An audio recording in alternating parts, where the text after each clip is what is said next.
So, in this video, I was originally planning on going down the list of the 7 sacraments of Catholicism and the need for a sort of, quote, secret society similar to Masonry to protect the 7 sacraments of Catholicism.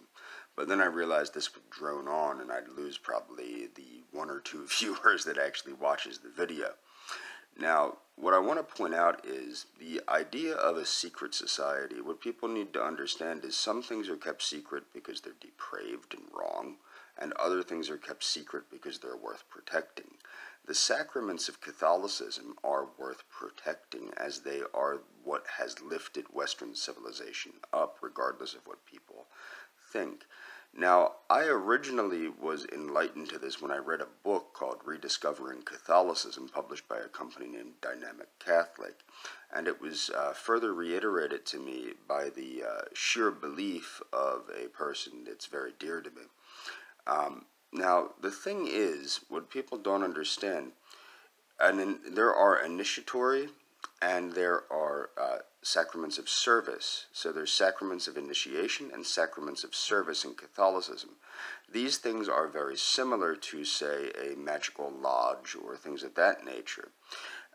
One of the greatest examples of such a thing is such as a Christian, basically a Christian initiatory order, which would be similar to, say, the Golden Dawn or the Masons or something of that nature, is the Latter-day Saints movement, the Latter-day Saints movement in Utah.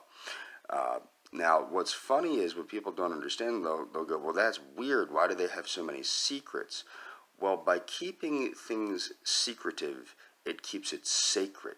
One of the things that has led to the destruction of Christianity, generally speaking, has been its desire for quantity over quality. What happens, and I know I've said this in the past, my grandfather was an Episcopal minister. Now, the Episcopal Church, which is a U.S. breakaway of the Anglican Church, the Church of England, both the Church of England and the Episcopal Church have gone to hell because they wanted to expand as opposed to how can I put this? They wanted to expand as opposed to stick by their values. Now you see the Episcopal or Anglican Church has become basically a refuge for communists, feminists, and every type of radical, kooky leftist you could possibly think of. They're giving refuge in the warped concepts of the Episcopal religion.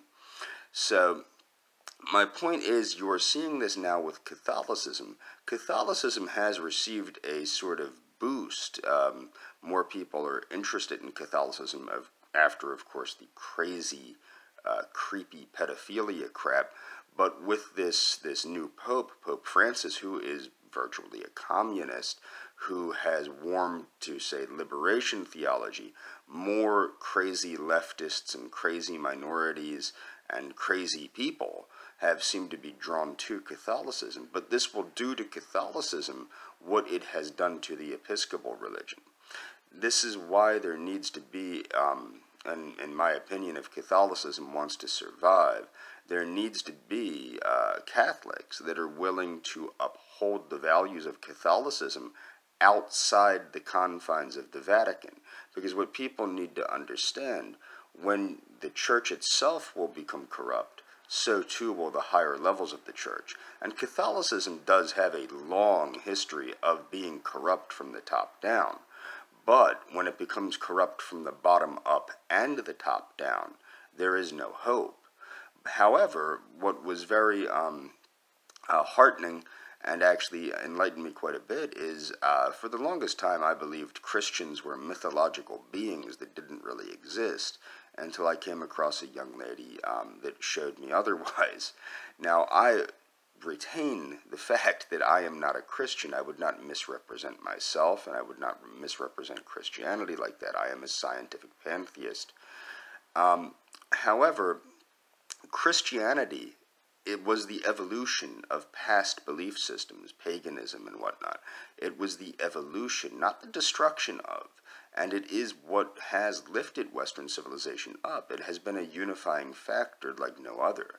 But you are seeing it fall apart because it has been seeking quantity over quality.